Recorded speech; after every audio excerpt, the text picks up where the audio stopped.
I'm Connor Burke. I'm 33 years old, and this is my story.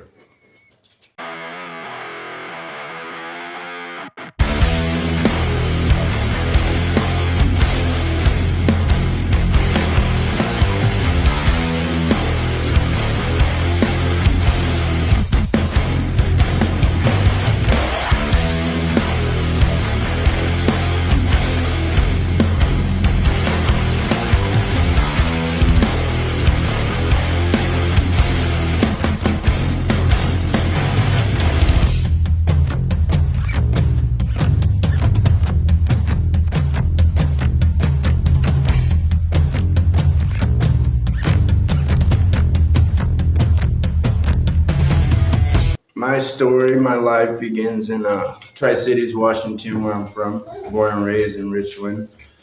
Um, I had a decent family and always provided. My parents were hardworking, had good jobs. We weren't in poverty. There wasn't any alcoholism or addiction per se amongst my immediate family members. So how that plays a part to my story is kind of through trauma, I believe. It wasn't growing up with less or having less, or necessarily even the environment that I grew up in and around. It was more so trauma. I'm a strong believer that a lot of addicts and alcoholics suffer with the severe issues of trauma in their lives. They probably not help them, but made them go to a substance to numb themselves. So when I was 7, my mom died of breast cancer. 2 years later, my grandfather died, her dad, and then I think I was 10. So a year later, my baseball coach, he was stabbed to death. So when I was a child, I experienced a lot of death early on. And back then, there wasn't all these self-help things of counseling and you should go get treatment or get help. And, so I don't know if my dad knew to do that, and yeah, looking back, me and my brother probably should have had counseling to try and treat some of these things in our life, but we didn't have that. So we just kind of went on living. My dad ended up getting remarried, a year later after my mom passed. And then all of a sudden we went from a 3-person household to a 5 kids and 2 adults. And, that was probably difficult for me being 7, 8 years old. Made me feel like I was not enough or wasn't getting enough time spent on me and attention. So I started becoming kind of like a reactive young man, a little kid. I would act out. I would get violent. I did a lot of yelling and crying and get into fights. I had 3 older brothers then, and I was always trying to stand up for myself the best way I could, right? It was hard. The older brothers pick on the little brother, But that's kind of the start of my story. And I'm telling you all this just because it wraps up into my addiction and how I got into the substances and did the things I did. The first time I smoked pot was in, I want to say 6th grade. And it was the first time I drank alcohol too. Got drunk at a friend's house, had some girls sneak over, and took some shots. I think it was Captain Morgan, and it was the nastiest thing I've ever tasted in my life, but it definitely had an effect. And I don't think I necessarily craved it or liked it at that time. I think I was just doing it to experience something different. And, like I said, how I'd act out, I would always find a way or reason to be away from home. Always at friends' houses. I was always sneaking out from a very young age, just smoking cigarettes, just doing the little things that not even people in my family around me were doing or that I was influenced by them by any means. It was just, I was looking for something to do. And I thought all this stuff was cool, hanging with the older kids and seeing them doing it and wanting to be cool in their eyes. I think I seeked validation from my older brothers for a long time in my childhood, and not getting that, I think I searched for it in other people, in other affiliations, and other groups of people that probably weren't the best. You know what I mean? Started going to the skate park. It was that around that age, and in Richland back then. I mean, it was just the rugged kids who didn't come from much, and I adapted to that. I adapted to that lifestyle of thinking I didn't have much and I could relate to these kids, and they all kind of took me in with open arms, and that led me down a road of, I wouldn't say 100% I was a gang member, but I was influenced by the gang lifestyle. When I was in seventh grade, we formed our own crew of friends, and that stuck to my, mid-20s. And we got in a lot of trouble. We did a lot of stupid stuff, and we basically did live that lifestyle. We didn't think it was that or label ourselves that, but the way we were living and how we dressed and how we conducted ourselves with other groups of people, yes, that was very prevalent. But when I was about a freshman year, that's when I really started smoking weed. That's when I really started drinking. Parties, weekends. Then it turned into, doing a little cocaine, doing a little ecstasy. That was a big thing in high school for us. And these weekend things, started turning into almost every other night circumstances. There was a time and point in high school where my best friend Kevin at the time, he lived down the street, and I'd sneak out almost every night, every other night, and go there, and we just drink 40 ounces.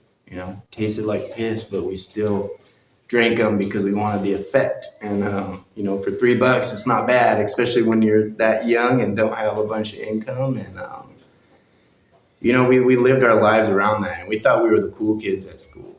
We almost didn't understand that it was normal not to do that stuff. We thought we were like the top tier kids, because people wanted to hang out with us. People wanted to party with us because we had the fun parties. We had the cool kids, all the popular kids come. And it's just crazy to look back and think on that, because that's really how we thought, and I'd leave school, skip school, go smoke weed, just always come back to school lit, and not realizing that it was taking a hold of me even then, because I revolved my life around that. I played baseball.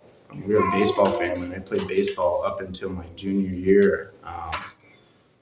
And because of the drugs and alcohol and lifestyle I was living, that took away from that.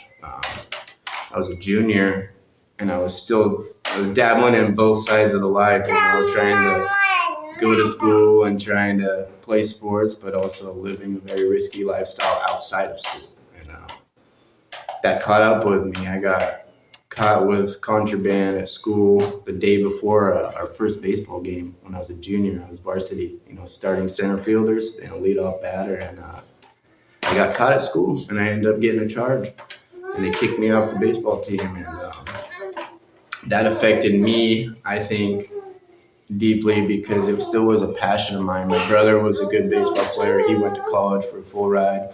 My uncle played professional baseball, so it was kind of like a kick in the stomach. I felt like I had let not just myself down, but a lot of other people. And because of that, the next year they didn't let me play.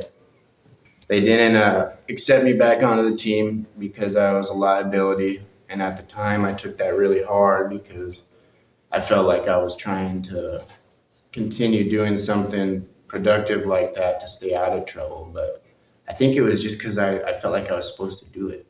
Back then I didn't really enjoy it. But looking back when I was older, it was like, man, I miss playing baseball. Baseball was a great lesson of life, to be able to play with other teammates and grow together who are all different walks of life. And baseball is a real team sport. It's not if you have one player, you're the best team. It's like, no, you all have to work together. And I always now look at that and think of what an opportunity I missed.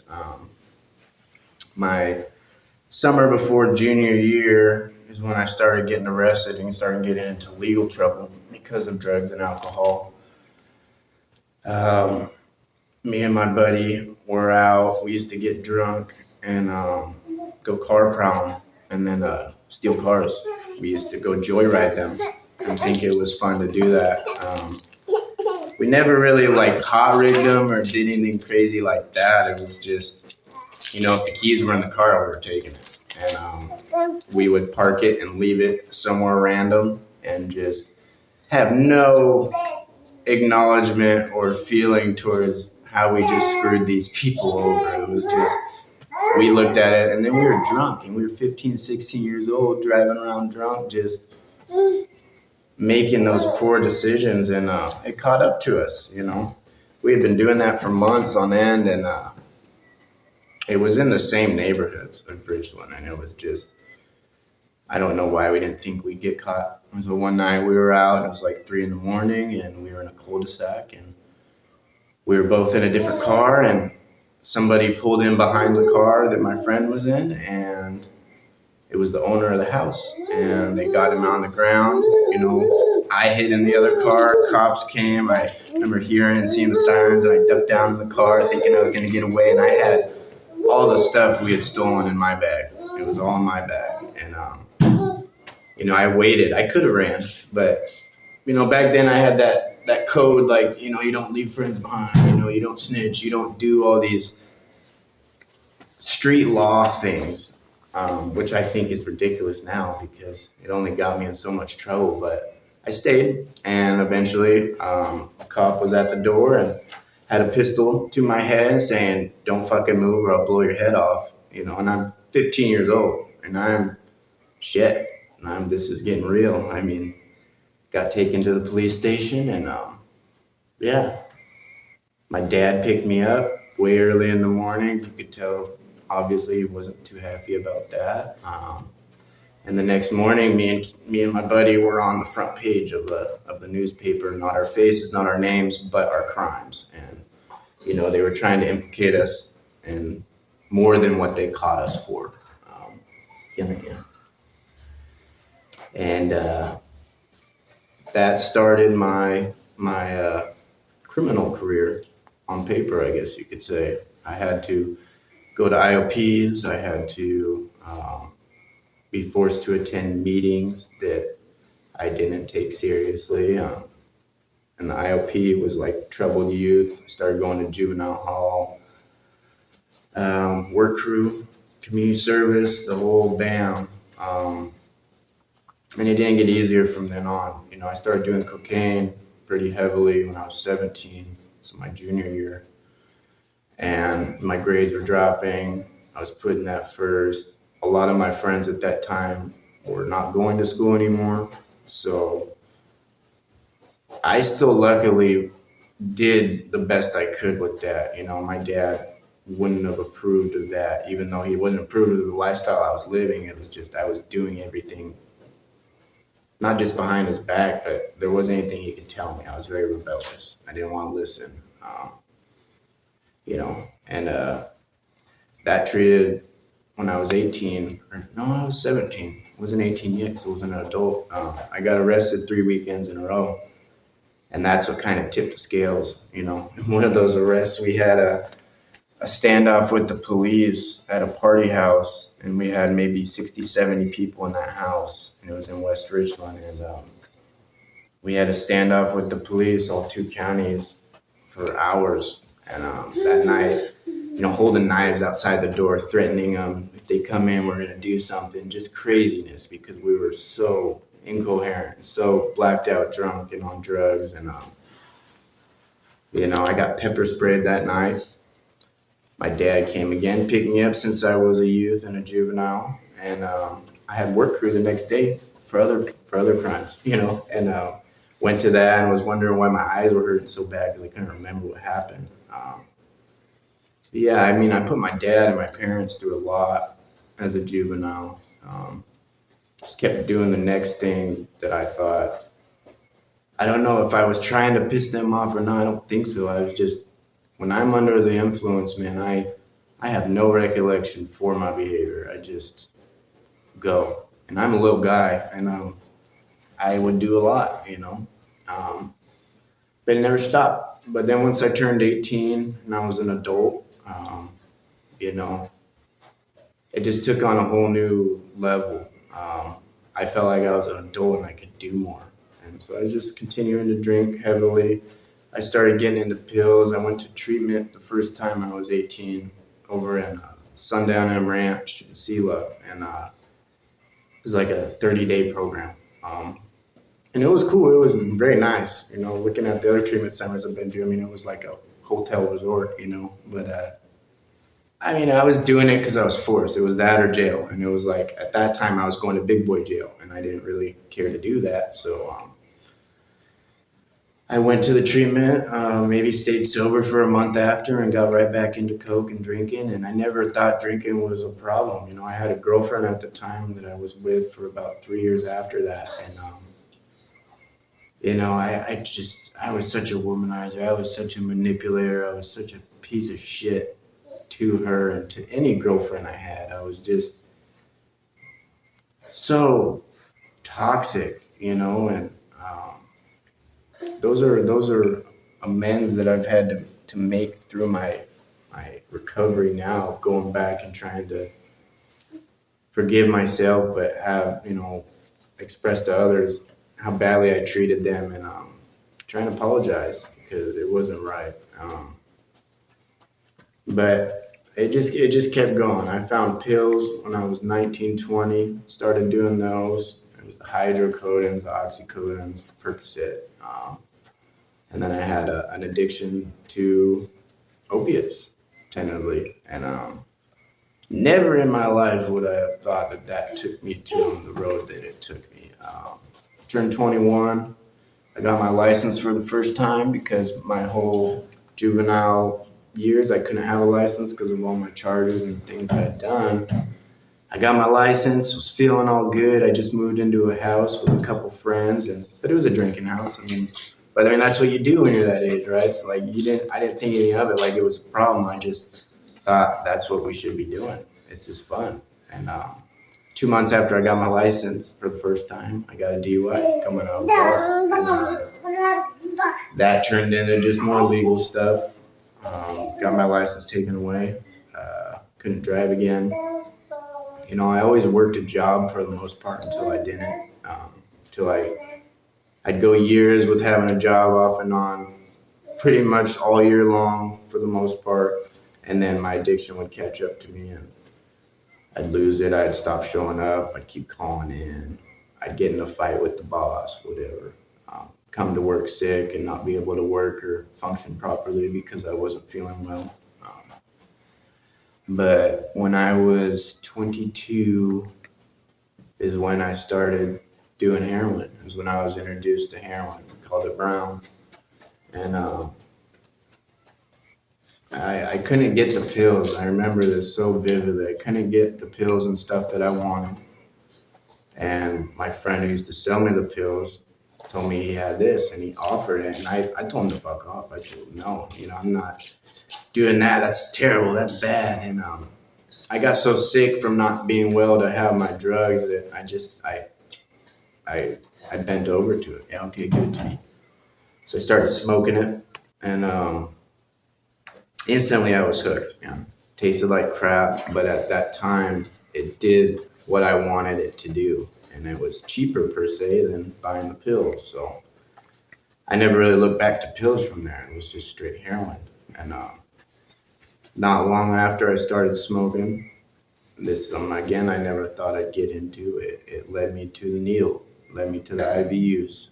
Less than a year later, you know, I had a girlfriend with her daughter at that time, and we had our own apartment together. And I was smoking heroin in the bathroom behind their backs while they were there, trying to think I was being sneaky, and I got caught a couple times by her, and I deny it, and I'd say it was. I think I told her it was dabs. You know, it was oil. You know, it's not that. And it just like my life revolved around lies and manipulation. You know, until the people I would do that to would catch drift of it and realize I was full of shit, and they ended up leaving, which rightfully so. I mean, I'm glad they did because that was not a healthy environment. I mean, I have a little girl now, and yeah, that's a no go. I would anybody bringing that or even being high under the influence around her is not going to happen or would happen, and I nipped that in the butt, so I understand now. But that just turned to craziness. I mean, my life spiraled so out of control not long after the IV use. I mean, I lost my apartment. I lost everything in it. I put heroin first before everything. I started clucking off all my stuff, selling all my things just to get by. I didn't have a job anymore. Yeah. It just spiraled out of control so quickly. To the point after I lost everything, I still had that vehicle that I got the DUI with. I had a blow and go at the moment, stopped paying it, so then I had to take it out. So then I had a car with no license, no insurance, and not the proper paperwork I needed to be driving legally. But I still used it, and I packed up what I had from that apartment all into that car. I moved to my grandparents' house for a brief minute. I lasted about 2-3 weeks there before they had caught me stealing out of their purses, stealing from them, getting high in the bathroom. And my grandparents are saints, man. They strong Christians. Obviously knew something was going on, but they didn't know the extent of it until they realized my actions and what I was doing to them. Which took me a long time to forgive myself because I kept doing that. And my grandparents, they're angels in my life, man. They never gave up on me. They never stopped praying for me, which is very important to me, and I believe is a big part of why I'm still here. They never enabled me. They never were like, oh, they didn't look past what I was doing and still tried to like help, give me money or any of that. But they loved me so much that they knew I wasn't that. So they can only pray. They can only pray and try and bring me food on the streets sometimes and pick me up some places and took me to the homeless shelter before. And that's how they loved me. My parents, same way. It was all tough love. It wasn't, oh, we're going to enable this shit. You know, it was more, we pray for you and we want the best for you. And it's sad that you're going through this. But ultimately, it came down to what I wanted to do, man. And so when I was 23, I went to rehab again. My parents and my grandparents took me to get to a provider and to get enlisted into a treatment facility in Spokane, Sunray Court. Yes, Sunray Court. Because Sundown was in Sealand, Sunray Court. And that's right down the street from the Children's Hospital in Spokane. It's an old, over 100-year-old building. It used to be a nursing home for the nurses. Then it was a homeless shelter, I believe. And it's just like this 3-story old building with all these different rooms in it. And it's looking back, it's such a cool little building because it's such historical. And it was old, but I went there for 3 months, you know, and they advocated for me. My grandparents took me there, dropped me off, and I did good there. You know, I really soaked it in, but I still wanted to get high. You know, I still wanted to do all that stuff. And before I went to treatment, I had gotten to meth too. It wasn't as prevalent as the heroin at the start of that, but it definitely was impactful on my life and made me do some weird stuff. But so I was addicted to heroin and meth. I mean, I was a junkie and a tweaker, you know, and I remember going into that treatment that time so sick, man. I was so sick. And that was before they did Suboxone and all that kind of stuff to kind of help people get off stuff. So I struggled right at the start, but I held on to a lot of brothers in there, people I met that were very, very strong individuals, and a lot of them came from Tacoma area. They were all on DOC, and it was either this or jail or prison, so they decided to go to treatment. And it's a great treatment facility. It was a addiction and behavioral health, so it was, you get to learn both. It wasn't just you're here for drugs, let's try and fix this. It was like, no, let's really dig deep into your head and your trauma and everything about you to figure out why you do these things the way you do them. And I learned a lot in there, and I succeeded in it. But like I said, I still wanted to get high, so I ended up getting high twice in that facility, like sneaking drugs in through people who lived in Spokane who could get it, and somehow we got it, you know. And I'm not proud of that, because that should be a safe space for recovering addicts and people trying to clean up their lives, because a lot of people in those places have been through so much worse than me. And I know that early in a recovery, bringing dope around an addict is so severe and disrespectful, because you know, you're going to want to use, even if you have the strongest mindset, if that's put in front of you, it's hard not to say yes, you know. And I was a part of that problem that time. I remember getting out, and I had everything lined up to to go to Tacoma to become a flagger, because one of our buddies in there, his mom owned a flagging business. And I thought it was a good idea, you know, why not? Let's just go. I had court in Tri-Cities the day I got out, the morning after. I went to court, and then I was on a Greyhound to Tacoma with no plan, but just to work for his mom and see where it goes. And when I lived in Tacoma, that was the scariest time of my life. I was there for about 3 to 4 months. And I had a buddy from treatment who took me in for the first couple of weeks until we started using, and got kicked out. But I did get into an Oxford, and I was only there for a week though. I ended up finding a meth pipe on the bushes at a bus stop, trying to go look for a job, and ended up getting tweaked out. And if anybody knows how Oxford House works, you pop hot on a UA, you have 30 minutes to grab your stuff and get out, because you're potentially putting everyone else's life in danger, and that's what happened.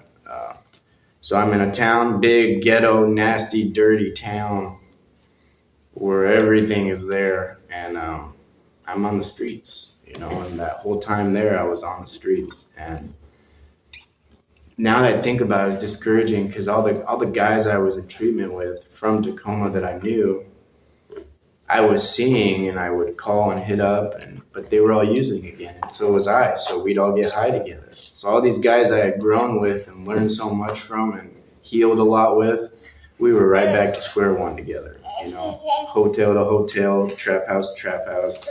I remember sleeping in the Home Depot little sheds in the back, just breaking into one, trying to stay warm, because Tacoma's wet and cold, and I was there from February to May. So I mean, I was 23, and I didn't know anything. And I seen more stuff in those few months than I had my whole life. I mean, it was pretty real, man. A lot of violence, a lot of just nasty people, disturbing people who would do anything, because in that world, man, a lot of things go that don't get brought to the public or on the front page of newspapers, and a lot of things happen. A lot of people lose their lives, and it's a scary world to be in. And being that young and being that high and just on substances, it was scary, Luckily, I was able to get out of there. I had a friend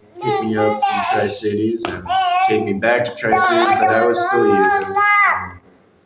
And then from 23 to 27, I mean, it was just same old thing, just meth and heroin. I'd be working a job. I'd be using constantly. I'd go to the bathroom, get high. After so many people gave me so many chances, and eventually I'd just lose it. Like I said, I'd stop showing up, I'd keep calling in, and I'd just be twacked out of my mind. And that led me to be homeless in Tri-Cities, and that was rough. That was a long period of time where none of my family would worry about me. I wouldn't contact them. I wouldn't have anything to do with them, and everybody was just wondering when they were going to get a phone call that I was dead.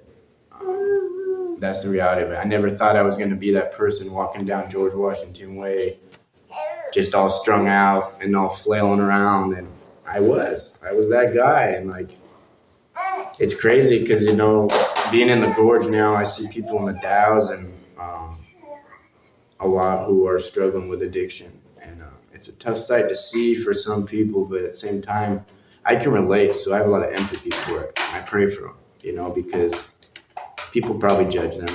I know what it's like to be looked at like you're trash and nobody cares, and just the lowest on the totem pole you're looked at. You just look like you're disgusted, and nobody gives you the time of day. And so I try and have a lot of empathy for them because I get it and I understand it. But that last homeless stint sent me to rehab again, and I knew Sunray Court was a good treatment facility, so I pushed for that, and I didn't want to get a bed date anywhere else until they opened up one. And my stepmom took me to a provider, and this is a crazy story too. I was with two people, and my stepmom kept trying to call me over and over, telling me she just needed to pick me up. We need to go get this rehab situation figured out. I had lost my ID. I didn't have a phone. It was just this crazy situation, being homeless, and I was in East Side Pasco, Deep Side Pasco, Tri-Cities, probably one of the worst places to be. And I was with two friends I had been kind of roaming around with for a few weeks. We were staying in a garage at somebody's house they knew, inside of a tent and on a couch. And my mom kept calling me and from their phone and just trying to get a hold of me, telling me I need to pick you up. When can I pick you up to take you to this provider so we can get this worked out? And I wasn't at a stage in my life of listening and being coherent. So, but I heard the urgency in her voice, and I ended up going with her. And that next morning she picked me up. We went to a provider, and then I had a bed date in 9 days. But just so happened that those two people I was with that morning after I left both overdosed, and one of them didn't make it. And it was what makes it even more crazy, and this is what really began to make me believe in a higher power and that God, Creator, is real, and that people are looking after you. Because when I got out of treatment that time, I remember coming back to visit a year or two after from Oregon to visit my parents, and my stepmom pulled me aside and she's like, I need to talk to you. And I was like, okay. And she's like, remember that one night that I kept calling you and I had to pick you up? And I was like, yeah. And she's like, I could hear your mom telling me to go get our boy. And,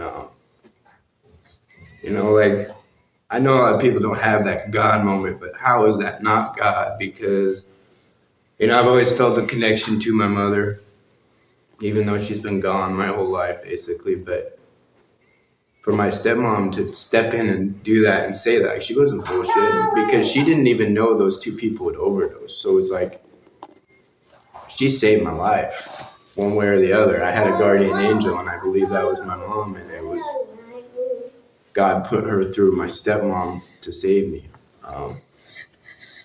And that gives me goosebumps talking about it, because that shit doesn't happen. And that's what made me have a better understanding of a higher power, and to believe in God. When my mom was a Christian, I always resented God because he took my mom, supposedly, but it was just my mother's time to go, and I understand that now. And but through my mom and believing in her, believing she's somewhere in the next life or wherever she is, but I know she's watching after me. It makes me have that connection to God because she was such a strong believer in God. And if I believe in my mother, how can I not believe in God, you know? So that's kind of how it all warps into my life. Yeah, man. And I've lost so many friends through addiction. I mean, it's insane. Throughout my 20s, you know, I've done over 2 years of jail just from all my charges to probation violations, going on the run, having a warrant. I mean, it wasn't like crazy amounts of stints, but it was like enough to add up. And through that life, those years, I was just in and out. I get used to it and think that was the way to go. But the last time I went to treatment, when my stepmom got me in, I mean, that was the last time I went. And I took a hold of it, man. Like, I knew it was a good program to be in. And I became a leader of the household. There was head positions in that house, had a kitchen, had a dining, head of household, head of laundry. And since I had been there 3 years prior, they kind of let me get into one of those positions before I phased up. And it was cool, man. I had a dining, I ran the kitchen, and I made all of us food every day, and I helped set it up. And then that turned into becoming head of household after I was there for 2 months, because I went there 3 months this time too. And it changed my life. I took a hold of it, and people looked up to me. And I was actually a pillar in that place. I was actually a leader, and I was somebody people trusted and looked up to. And I helped them stay and get clean as well, just like the last person helped me stay, you know, and was an example to me. And it was an incredible experience, and I really took hold of it. And my thing this time was, I'm not going back to Tri-Cities. That's the place that sucks me back in. I'm not going to talk down about it because I think a lot of people anywhere can make a good life there. But for me personally, that was not a healthy place to be. It was very toxic, and it reminded me and gave me all the stuff that I had to fail again. And I couldn't afford to do that. My next use was going to be death, potentially. So I got out, and I ended up working through the services. I had a caseworker, and I was adamant on it. And I got into an Oxford called Terra Vita. And it was a bunch of ex-cons and people coming from treatment facilities all put into a house, and they had a working program through it. You could work to pay your rent there. He had a construction business. And luckily, I lined up a job while I was in treatment. My caseworker took me to go apply places. I got a job at a restaurant. And that's what I did. That's what I did throughout my whole 20s was work restaurant jobs as a cook. And yeah, I had a new job. It was cool. I was working the programs, you know, and if people aren't familiar, those are just meetings of fellowships and of people suffering from addiction and alcoholism. And they all go to these neat places and talk and work some steps and do some things that are pretty challenging, man, but very rewarding. I did a thing called 90 and 90, so I hit 90 days and 90 meetings in 90 days. I was very adamant about my recovery. And then COVID hit, and at that point, I had my job. I had my own little studio apartment in downtown Spokane. Everything was going pretty well, but then COVID hit, and everything shut down, you know. My job laid me off. All the meetings I was attending all went down, and it was just this huge thing of panic, and it was hard. So I started getting that little devil in the back of my mind, thinking, you know, I could start using again. I didn't go too severe quickly. I started smoking a little weed. Like I said, I stopped working, so I felt pretty stuck. I didn't have that huge support system I was used to seeing every day. You know, it was people to give you hugs and give you acknowledgement and guide you in the right direction. So I started smoking again. But then my cousin hit me with a job opportunity to come to Oregon, Yamhill, to work on a farm that he had just bought and that they were going to take over. And, you know, and I was at a point in my life, I was like, you know, fuck it. let's keep going for the next thing to change, and it actually turned out overall till now being pretty damn good and the best decision I could have made. I was on a train within a week with my 2 bags, and I stayed on the farm, and I was there for 2 years. And but within that first year, year and a half, it was a huge struggle. I was out on a farm in the middle of bumfuck nowhere, and I had no license, no car, great opportunity, lots of nature, but I wasn't working the program. I wasn't working my recovery like it was working for me. I white knuckled it, is what they say. I just tried to stay tough through it, and that ended up causing relapses. I relapsed quite a few times. I had people from Tri-Cities drive all the way there to drop dope off to me. Fucking nuts, man. And they did, because I paid them a few extra $100 because I had enough money. I was just making money out there and not spending it. So I just had this money stand up. And I think early on in my recovery, having that much money was pretty dangerous, because an addict, is lucky after they get full blown. I mean, $20 is a freaking $1 million because you could get high for your day. And I spent a lot of money on that, and I ended up getting caught. And this is how quick. Hey, baby, I know. This is how quick my addiction takes control of Connor.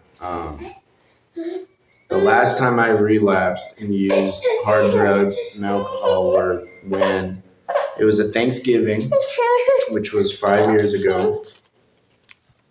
Well, I guess, 5 years ago, because I'm 5 years sober. So last Thanksgiving, 5 years from that.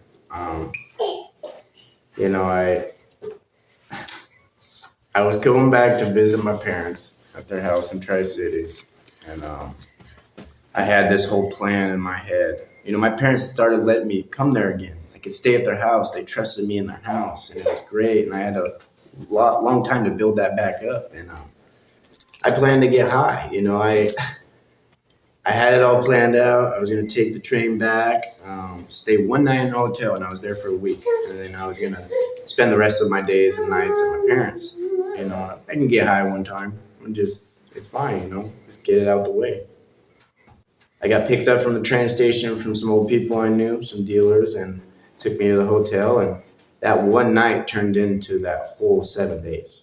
I spent thousands of dollars, all the stuff I had saved up. I ended up not seeing my family, not once, not going to Thanksgiving, and restarted the cycle of trust and just addiction all over again, just like that. And within a week, I had spent thousands of dollars. I had full-blown addict. I sold my laptop I had. I was right back into it after almost a year of pretty good recovery, and that was the last time I relapsed. I ended up missing my train back to Yamhill, and my cousin had to drive from the Dalles to pick me up. And as you can tell, he's my boss, and he wasn't too happy about that. But I'm grateful and very fortunate he gave me another chance. And he dropped me off in Yamhill, said, I'll be back in 2 weeks. He said, if your shit's not together, you're going home. You're leaving. And, that's when I realized how quickly my addiction is so out of control, and how I can't use, I can't drink, I can't do these things.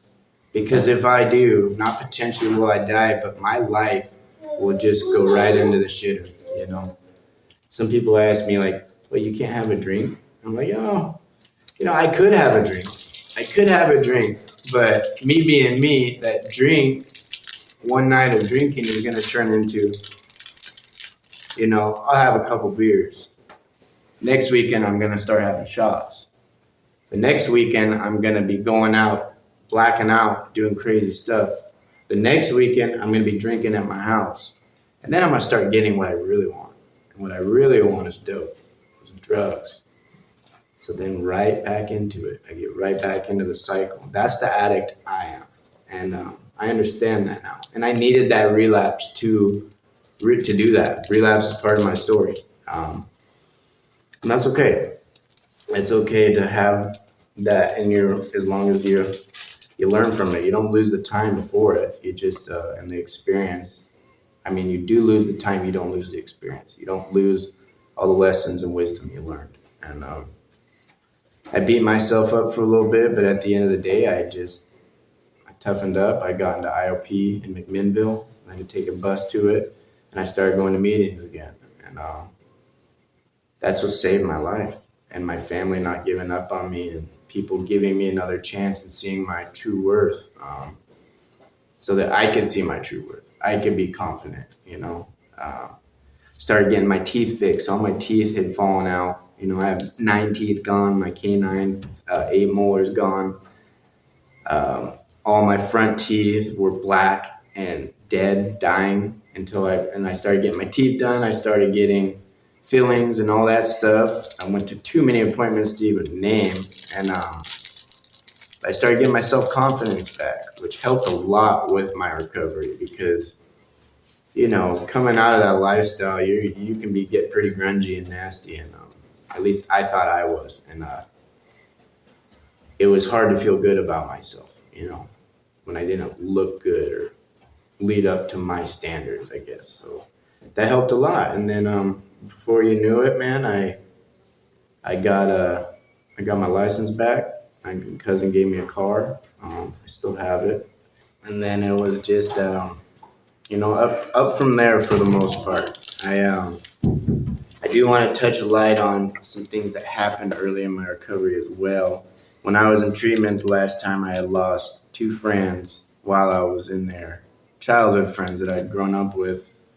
One of them my whole life, and another one, you know, for a good majority of my life.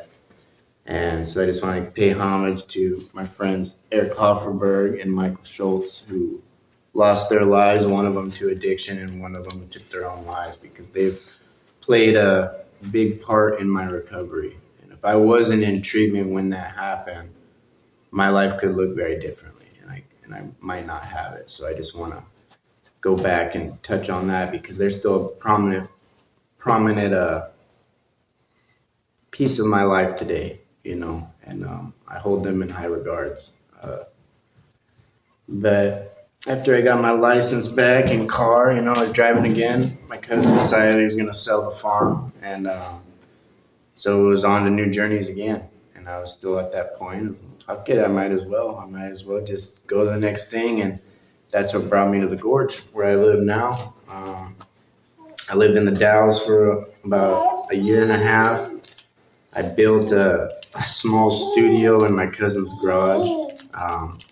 You know, no heating, no water, no bathroom, no sink.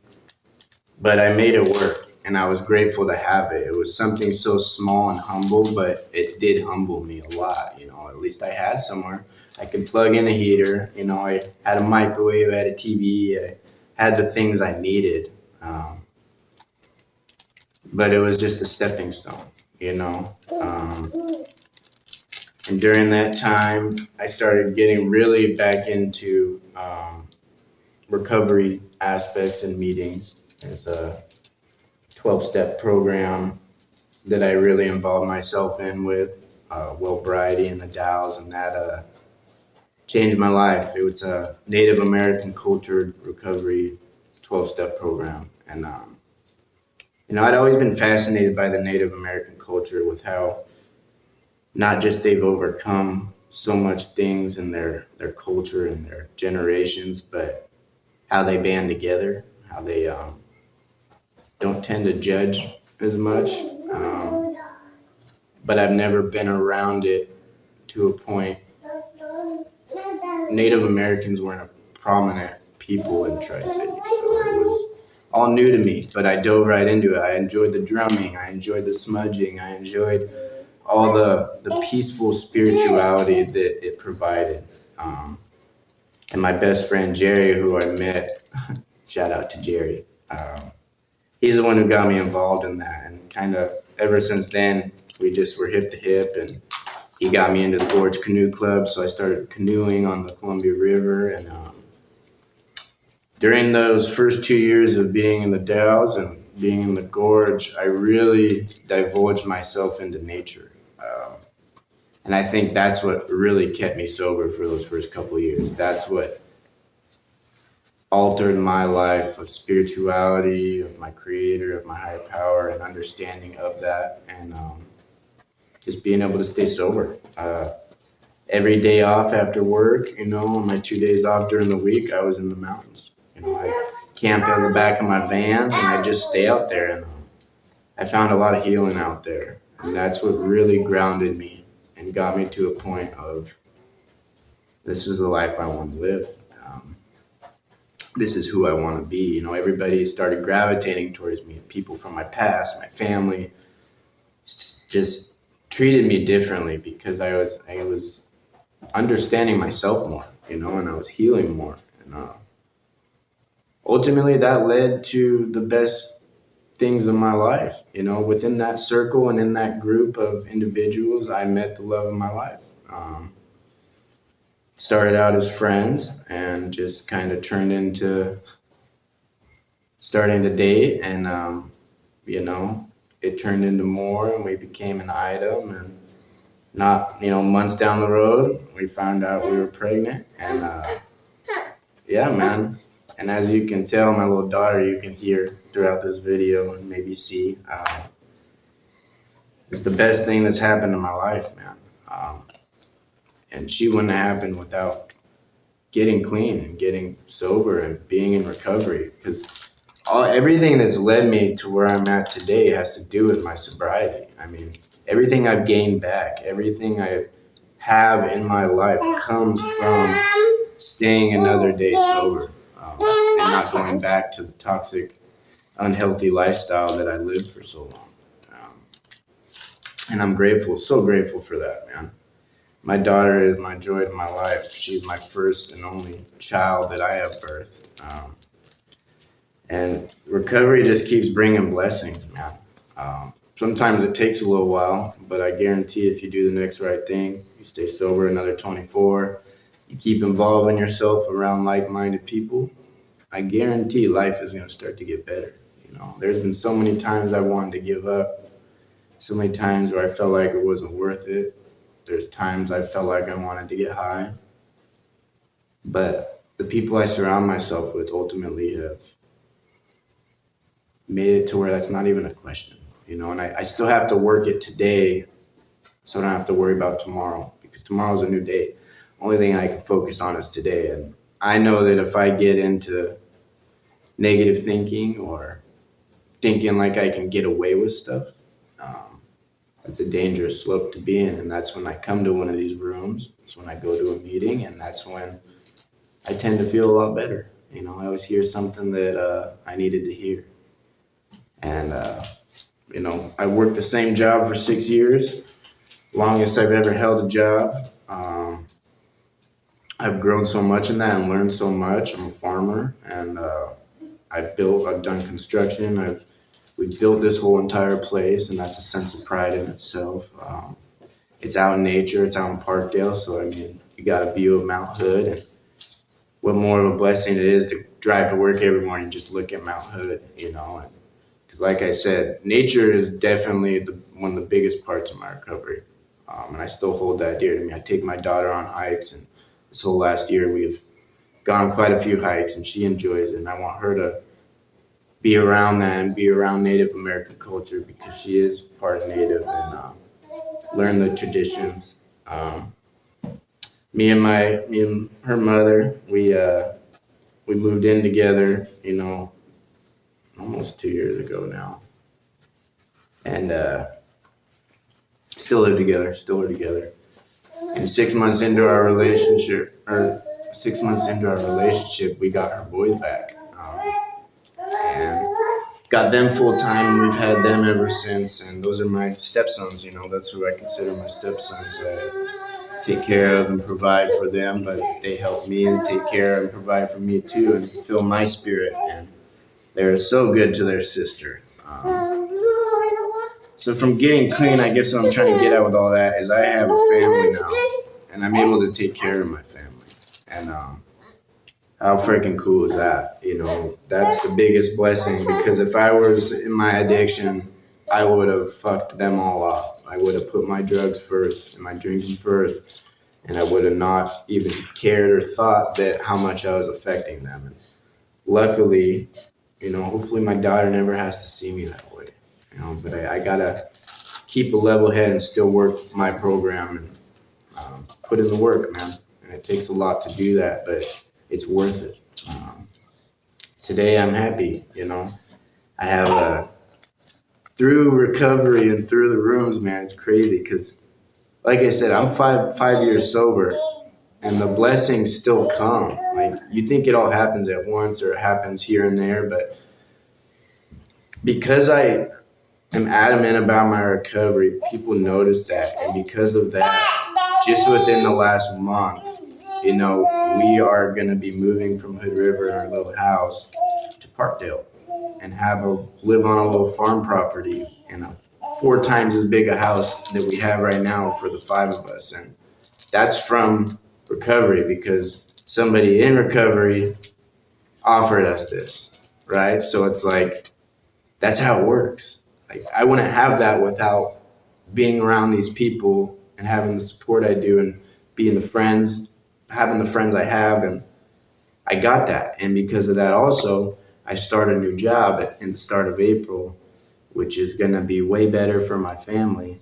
A little bit of a change, but the money is a lot better. And I hate that it's about money, but it's ultimately that provides for my family better. But through recovery, somebody saw me in that and has given me an opportunity to get on this job. And not everybody could get on this job unless somebody puts that word in for you, without experience. So the blessings keep coming through people in recovery because I'm in recovery. And I think that's ultimately just amazing, and God is good, Creator is good, and I just couldn't be more grateful for today, how my life is. I still have off days, I still have days that suck, life still lifes, man, but if I don't have to pick up and use or drink today, it's gonna be okay. I'm gonna get through it. Today I can handle my shit. Today I can handle my responsibilities, and when bills come or things come out of nowhere, I can handle them no matter how difficult, instead of running to a substance and numbing it and then just spiraling even out of control more until I have nothing. And I think that's the ultimate goal for my life. I'm right where I need to be. I'm around the people I need to be around, and I love my life today. I do love my life, and I just pray for everybody out there still struggling, and recovery is here when you're ready, and that's what it comes down to. When you're ready to make the change, people can't do it for you. So yeah, man, I cannot complain today, and I'm grateful for where I'm at, and it's a beautiful life. I think that's my story.